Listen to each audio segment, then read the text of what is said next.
Hello বন্ধুরা, তোমরা সবাই কেমন আছো? আমি তো খুব ভালোই আছি। দেখো, আমরা আমাদের পুরো পরিবার মিলে আমরা ঘুরতে যাচ্ছি। কোথায়? আমার পিসির বাড়ি। সেটা হলো মেকলিগঞ্জে।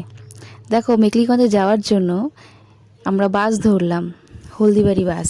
হলদিবাড়ি বাসে করে আমরা যাচ্ছি। দেখো, আমি আমার ভাই পাশে বসে আছে সিটে, আর মা একটু দূরেই আছে। তো দেখো কি সুন্দর জানলা দিয়ে বাইরের দৃশ্য, খুব সুন্দর একটা ভিউ দেখা যাচ্ছে। আমরা হলদিবাড়ি ঠিক পৌঁছে গেলাম। পৌঁছে আমি ফলের দোকানে গেলাম, কিছু ফল কিনছিলাম। ফল কেনা হয়ে গেল। তারপরে টোটো করে জয় বীজ দিয়ে আমরা যাত্রা শুরু করলাম। এখান দিয়ে গেলে খুব তাড়াতাড়ি মেকলিগঞ্জে যাওয়া যায়, খুব অল্প সময় লাগে। তো দেখো, জয় বীজের কিছু ভিউ দেখা যাচ্ছে, তোমরা দেখতে পাচ্ছ। দেখো আর এনজয় করো, আর ভিডিওটা দেখতে থাকো। আর ভিডিও দেখে লাইক এবং সাবস্ক্রাইব করো, ফলো করো।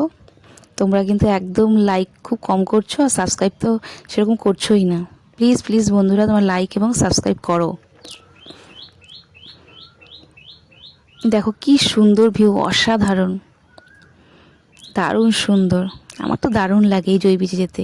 যতবার যাই না কেন মনে হয় আরও আরও যাই, দারুণ ভালো লাগে। এতটা লং ব্রিজটা, অসাধারণ দেখতে, অসাধারণ।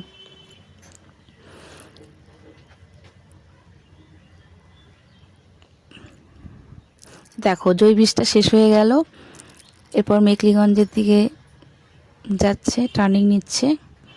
দেখো পিসিবাড়ি পৌঁছে গেলাম। পিসিবাড়ির দিকে আমরা ঢুকছি। দেখো, হ্যাঁ, তারপরে দুপুরে খাওয়া দাওয়া করে তারপরে আমরা বিকালে একটু ঘুরতে বেরোলাম। দেখো বোনের মেয়ে, মা, আমি বিকালে একটু হাঁটতে বেরিয়েছিলাম, সাথে ভাই আরও ছোট ছোট পুচকে ভাস্তি ছিল ওরা। এই দেখো মা ছোট্ট সে মা নাতনিকে একটা ছোট্ট ফুল দিচ্ছে। দেখো কি খুশি, সেই সুন্দর মুখে একটা স্মাইল দিবে। দেখো তোমরা সবাই, দেখো গন্ধ শুকছে ফুলের। তারপরে দেখো রাত্রে থাকলাম আমরা, পরের দিন সকালবেলা রওনা দিলাম ঠিক 6টার সময়। যা বৃষ্টি, ভীষণ বৃষ্টি। তারপরে হলদিবাড়ি পৌঁছে হলদিবাড়ি থেকে ট্রেন ধরে জলপাইগুড়ির উদ্দেশ্যে আমরা রওনা দিলাম। তখন ঠিক 8টা বাজে আমরা নামলাম জলপাইগুড়িতে। জলপাইগুড়িতে আমরা নেমে গেলাম। দেখো জলপাইগুড়ি স্টেশন দেখতে পাচ্ছ তোমরা।